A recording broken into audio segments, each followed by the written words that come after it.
بسم اللہ الرحمن الرحیم۔ السلام علیکم ورحمۃ اللہ وبرکاتہ۔ ماہ شوال کی برکات۔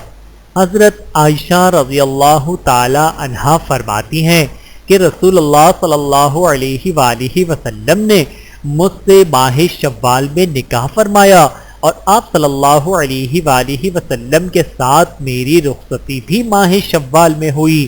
رسول اللہ صلی اللہ علیہ وآلہ وسلم کی ازواج مطہرات میں سے وہ کون سی زوجہ ہے جو رسول اللہ صلی اللہ علیہ وآلہ وسلم کو مجھ سے زیادہ عزیز تر ہو؟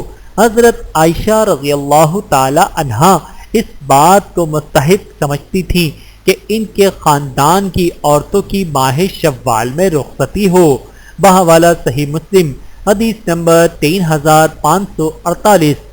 اما عائشہ رضی اللہ تعالی عنہا نے مسلمانوں کو یہ پیغام دیا کہ کوئی مہینہ یا دن منحوس نہیں، تمام مہینے اور ایام بابرکت ہیں۔ اگر ماہ شوال منحوس ہوتا جیسا کہ بعض لوگوں کا اعتقاد ہے تو اس ماہ میں شادی اور رخصتی کے بعد میں نبی کریم صلی اللہ علیہ وآلہ وسلم کی ازواج میں محبوب تر زوجہ نہ بنتی اور نہ ہی مجھے یہ فضل و کمال ملتا۔ یہ مہینہ بڑی فضیلت و برکت والا ہے اور میں یہ پسند کرتی ہوں کہ میرے خاندان کی عورتوں کی رخصتی بھی اسی ماہ میں ہو۔ اللہ تعالی ہم سب کو احادیث مبارکہ پہ عمل کرنے کی توفیق عطا فرمائے۔